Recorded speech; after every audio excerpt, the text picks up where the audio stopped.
Michael Jackson spent years building a fortress around his children, masks, private estates, a childhood sealed off from the world that had consumed his own.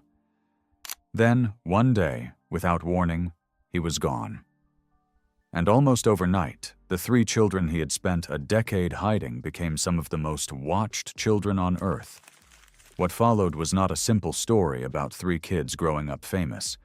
It was a much harder story, about how far each of them had to fall before any of them found a way back up, and whether the name they carried was ever something they were allowed to outrun. Each inherited the same loss, but each would spend the next decade and a half trying to survive in a completely different way. The secret world Michael created. For years, the world's most famous man tried to give his children the one thing fame had taken from him: a childhood. Michael Jackson had been performing since he was 5 years old. He had never had a Saturday with nothing to do. He had never knocked on a neighbor's door. He had never been anonymous, not once, not for a single day of his adult life. And when his own children arrived, Prince in 1997, Paris in 1998, Bigi via surrogate in 2002, he became, by every account from the people who actually knew him, ferociously determined to give them something he had never had. He built Neverland Ranch into a sealed world, a zoo with elephants and tigers, a Ferris wheel, a carousel, a private movie theater, a train that circled the property. He homeschooled all 3 children. He had them wear masks in public, not as eccentricity, but because he understood, from 40 years of personal experience, exactly what happened to a child whose face the world could recognize. Picture what an ordinary afternoon looked like inside those gates. Prince and Paris riding the carousel after lessons. Staff feeding the elephants while the children watched from a safe distance. A father who insisted on rules even inside paradise. Chores done, homework finished, books read before any ride was earned. Paris later said that despite everything, they had to work for the privilege of using the rides. If we were good and we did our homework, she recalled, maybe we could go at the weekends, but we had to earn it. He raised them largely alone, with the help of nannies and tutors, after his divorce from Debbie Rowe in 1999 gave him full custody of Prince and Paris. He said, in one of his most quoted interviews, that he enjoyed raising them himself, that it was simply fun, that it was the reason he had them in the first place. "They're wonderful, sweet, innocent children," he said in 2005. "They're the world for me." He meant it completely. He read to them at night, Shel Silverstein, the kind of books a father reads to children he is trying to give a real childhood to. He told them the truth about a world he knew would eventually find them, even as he worked desperately to delay that day for as long as he could. And for 11 years, inside the walls he had built, it worked. But that world could only survive as long as Michael Jackson did. The day everything changed. On June 25, 2009, Michael Jackson died of acute propofol intoxication in a rented mansion in Los Angeles. His personal physician, Dr. Conrad Murray, was later convicted of involuntary manslaughter. Michael was 50 years old. Prince was 12. Paris was 11. Bigi, still called Blanket then, was 7. The man who had spent years protecting them was no longer there. The world's reaction was immediate and total. Radio stations stopped their programming. Crowds gathered outside Neverland, outside the UCLA Medical Center, outside every address connected to his name. News crews camped on residential streets the children had never had to share with strangers before. Helicopters circled overhead for days. The sealed world Michael had spent 11 years building had a single point of failure, and it had just been removed. 12 days later, on July 7, 2009, the 3 children appeared at his memorial at the Staples Center in front of a global television audience of hundreds of millions. Inside an arena built for sports and concerts, in front of cameras positioned in every direction. 3 children who had worn masks their entire lives sat in the front row with nowhere to hide. Paris, 11 years old, masked for most of her life until that exact moment, stepped to the microphone and said, through tears, "Ever since I was born, Daddy has been the best father you could ever imagine, and I just wanted to say I love him so much." She threw herself into her Aunt Janet's arms before she could finish. It was the first time the world had properly seen her face. It was also, in every meaningful sense, the end of the world Michael had built specifically to keep that exact thing from happening. And the months that followed brought challenges nobody had prepared them for. The family turmoil after Michael's death. Custody passed to Katherine Jackson, Michael's mother, then 80 years old, who became the children's permanent guardian. They moved into the Jackson family home in Encino. They enrolled in school for the first time in their lives, real classrooms with real children, every single one of whom already knew exactly who they were before introductions were ever made. Picture what those first weeks of school looked like. A child stepping out of a car in front of a building full of strangers, no mask, no driver pulling away into a sealed estate afterward, just hallways, lockers, and classmates who had grown up watching this exact family on television. Whatever Michael had built to delay this moment, it arrived for all 3 of them within months of his death, all at once, with no transition period at all. Even in mourning, the Jackson family remained one of the most public families in America. In 2012, as Katherine's health made sole guardianship increasingly difficult, her grandson TJ Jackson, Tito's son, was named co-guardian. The arrangement was not without controversy. That same year, a dispute among several of Michael's siblings over control of his estate escalated to the point where Katherine briefly left the state, and the children's guardianship was temporarily questioned by the court amid concerns about who was actually directing decisions on their behalf.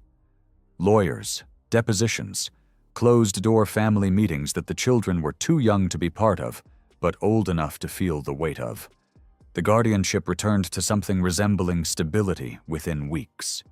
The underlying fracture did not. The estate Michael left behind stayed a battleground for years. Lawsuits, disputed money, competing factions inside his own family fighting over what he had left. 3 children grew up watching adults fight over their father's legacy, in rooms they were never invited into, with consequences that were absolutely theirs to live with. They had been the most protected children in America. Almost overnight, they became among the most exposed, and the people who were supposed to shield them from what came next were, themselves, part of what came next. Each child would eventually respond to the loss differently. None of those responses would be simple, and none of them would arrive quickly. Prince becomes the responsible one.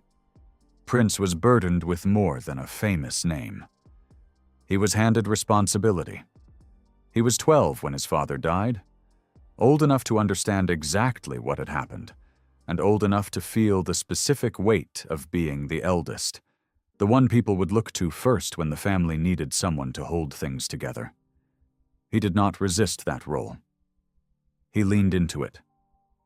People who knew Prince in those early years describe a boy who grew up fast, not by choice exactly, but because somebody needed to be the calm one, and his younger siblings were not yet old enough for that job. He discovered his father's fame the way most 12-year-olds discover gravity, gradually, then all at once. Stadium footage. Strangers weeping at a name he had always associated with breakfast and bedtime stories. He absorbed all of it and kept going. He graduated cum laude from Loyola Marymount University in 2019 with a business degree. In 2016, he co-founded the Heal Los Angeles Foundation with a college friend, a charity built deliberately in the image of his father's own Heal the World Foundation, running fitness and mindfulness programs for children across Los Angeles. He has spoken about the work in terms that sound less like publicity and more like genuine inheritance. "I would like to think that my dad would be very proud of my charity work," he told Entertainment Tonight in 2020, "because I think this was one of his main goals, not only to spread his message of positivity, but to make sure that we carried it on." He became an executive producer on Michael, the 2026 biopic, pushing, by every account, for his father's story to be told accurately rather than sensationally. In August 2025, he announced his engagement to Molly Schirmang, his partner of 8 years, whom he met at Loyola Marymount in 2017. They had kept the relationship almost entirely out of the spotlight for nearly a decade, choosing hiking trips and kayaking excursions over red carpets. In the engagement photos he shared, one image stood out quietly among the rest. Prince and Molly seated beside his grandmother Catherine, by then 95 years old, at the Encino home where his own childhood after Neverland had taken root. Prince became, in every observable way, the stabilizing force the family needed. The one who showed up, the one who protected the image, the one who turned grief into a foundation rather than a public spiral. From the outside, Prince seemed to handle the loss better than anyone. But being the responsible one often means carrying burdens nobody notices. He had no real adolescence to speak of. No period where he was allowed to fall apart, because somebody had to be the one who didn't. He became a caretaker before he had finished being a child himself, managing his younger siblings' well-being, the family's public image, and his own grief simultaneously, with no model for how to do any of it. The pressure of that role does not show up in headlines the way Paris's struggles did. It shows up in what never gets said. But while Prince moved toward responsibility, Paris was moving through something much darker. Paris's very public grief. Millions mourned Michael Jackson. Paris had to learn how to live without him. She was 11 years old when her face became known to the world in the worst possible context. What followed was one of the most difficult and most public adolescences any child of a celebrity has ever had to navigate. She enrolled at the Buckley School in Sherman Oaks. She tried flag football, cheerleading, the ordinary rituals of teenage life that her childhood at Neverland had never included. The world would not let her have them quietly. Every photograph taken of her at a school event ended up analyzed online within hours. Every outfit, every friendship, every visible mood was treated as a headline. She was cyberbullied relentlessly, strangers telling her daily to kill herself. She was sexually assaulted at 14 and told no one. The grief that had never been allowed to settle compounded with everything else accumulating around her. For a child already carrying the loss of her father, every new wound seemed to arrive before the previous one had healed. Paris carried much of that grief in full public view, with no roadmap for how to do it. She had watched her father's entire life play out under that same kind of scrutiny, and had heard him describe it as a fishbowl. Now she was inside one of her own, at an age when most children are still being taught how to ride a bicycle without falling. And grief eventually became something much more serious. Paris's darkest years. Growing up is difficult for anyone. Growing up beneath the weight of Michael Jackson's legacy made it even harder.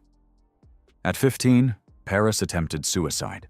She would later say there had been more than one attempt before the episode that became public in June 2013, when she was hospitalized after taking 20 Motrin and cutting her wrist. She was prescribed antidepressants and discovered, with a kind of bitter symmetry, that they were the same medication her father had once taken. By her own account, she had become an intravenous drug addict by 15, not occasionally, not experimentally, but in the full and frightening sense of the word. She has described those years plainly: the using alone, the lying to the people trying to help her, the specific loneliness of being internationally famous and completely unreachable at the same time. The 2013 hospitalization was not the bottom. It was simply the moment the bottom became visible to people outside her house. She was sent to a therapeutic school in Utah for her sophomore and junior years of high school, a placement intended to provide the structure and support the previous years had failed to give her. In 2020, she revealed that the school had subjected her and its other students to extensive abuse. The place she had been sent to be saved became another place she needed to survive. For years, there was no upward trajectory to point to. Just a teenager moving from one form of harm to another, the family name doing nothing to soften any of it, the resources that should have protected her instead delivering her into further damage. While Paris struggled publicly, her younger brother chose a completely different form of survival. Bigi and the Life of Disappearing. While the world wanted another Michael Jackson, Bigi wanted something much simpler: to be left alone. He was 7 when his father died, the youngest, the one with the least time and the most protection still ahead of him to lose. His earliest brush with global attention had come years before he could form a memory of it. 9 months old, dangled by his father over a hotel balcony railing in Berlin, while a crowd cheered below. Michael apologized immediately and called it a terrible mistake. The image had already gone around the world. He grew up known publicly as Blanket and was bullied for it at school with a persistence that had nothing to do with affection. By 2015, at 13, he quietly changed his name to Bigi, not as a rejection of his father, but simply so he could walk through a hallway without becoming a target. Unlike Prince and Paris, Bigi seemed to decide very early that survival meant disappearing. He became, in the language that follows him everywhere, the invisible one.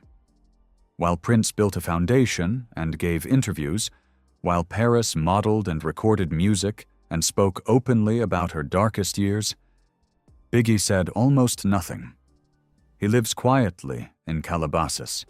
He rarely appears publicly and almost never gives interviews. He has been spotted occasionally, at lunch, at a Berlin film premiere standing slightly behind his brother. And each sighting becomes its own small piece of news precisely because there are so few of them. But privacy could not completely erase the burden of the Jackson name. In 2024, his short film, Rochelle's, a 40-minute drama he wrote and directed about 2 friends competing for a position in a restaurant kitchen, won Best Drama at the Santa Monica Film Festival.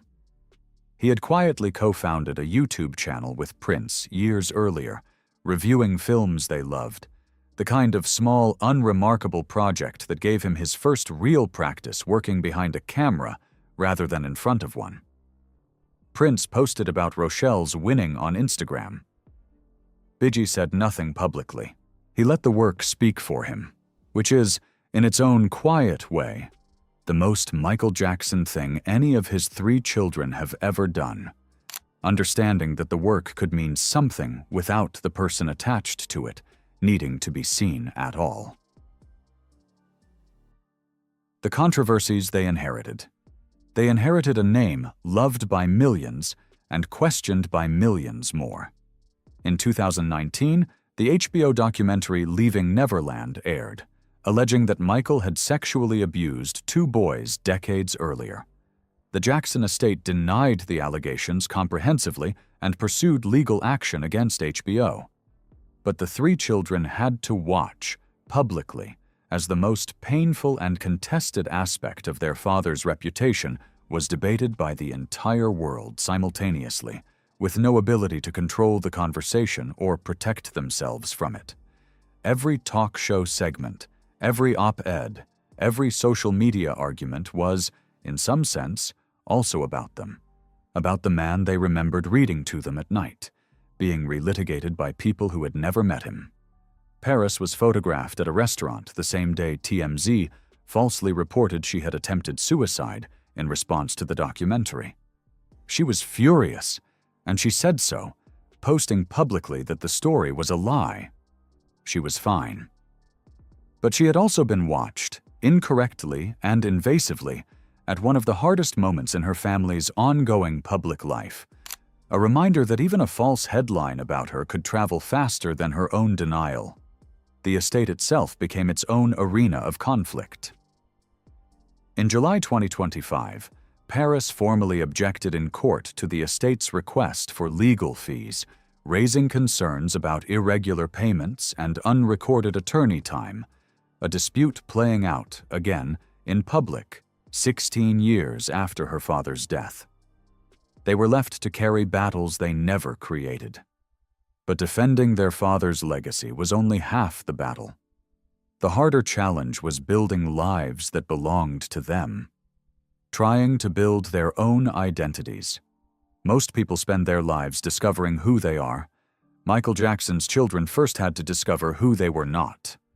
Prince built Heal LA, brick by brick, fundraiser by fundraiser, until it became a real organization rather than a famous name attached to a good idea.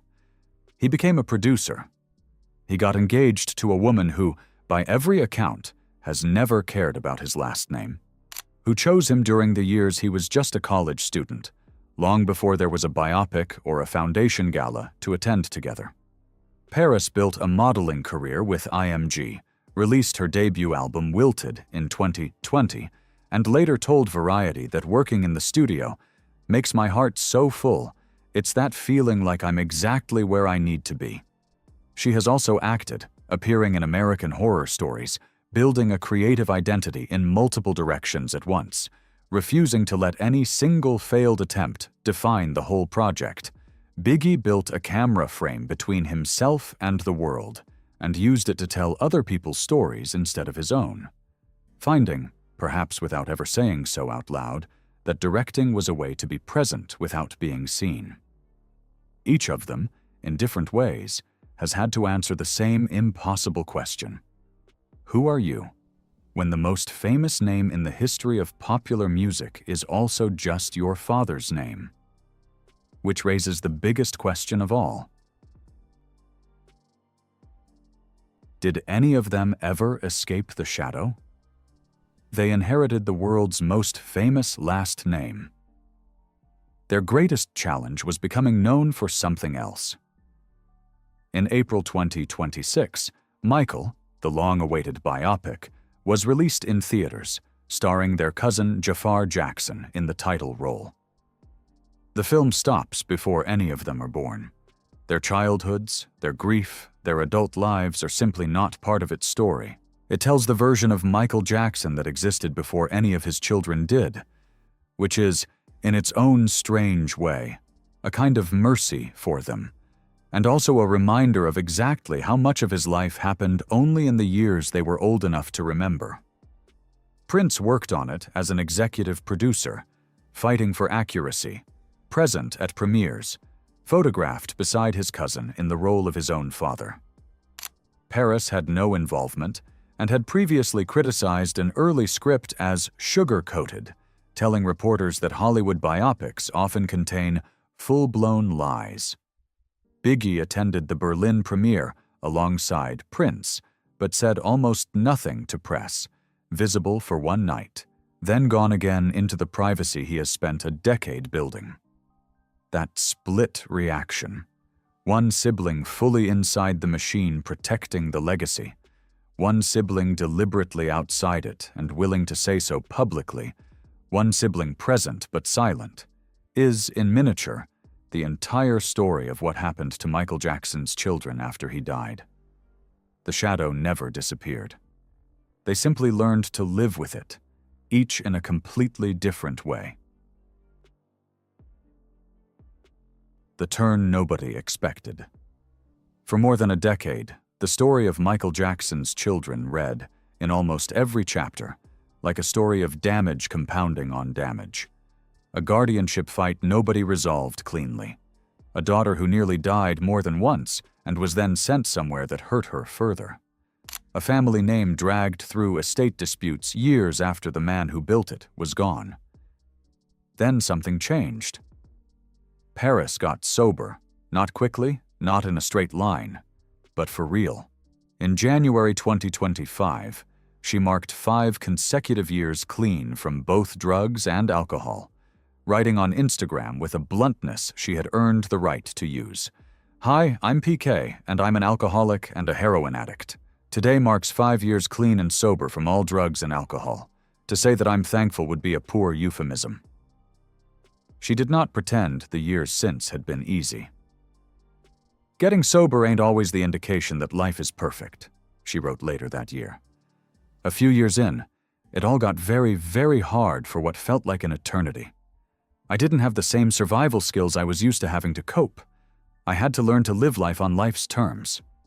That honesty, refusing to dress the recovery up as triumphant when it had mostly been hard, is itself the difference between a story that ends in collapse and one that ends in something more durable than a headline. Prince's engagement, after 8 years with a woman who had never once needed his last name to love him, arrived during the same stretch of years. Bigi's Quiet Film Award arrived in the middle of all of it, too. Proof, however small, that something was being built rather than only lost. None of it erased what came before. The downfall had been real. The suicide attempts, the abuse at a school meant to heal her, the family fractures that outlived any single resolution, the years Bigi spent disappearing simply to survive being seen. But after the fall, something that had not been guaranteed actually happened. They got back up. The weight they still carry. The tragic downfall of Michael Jackson's children was never about losing money, and it was never only about losing their father.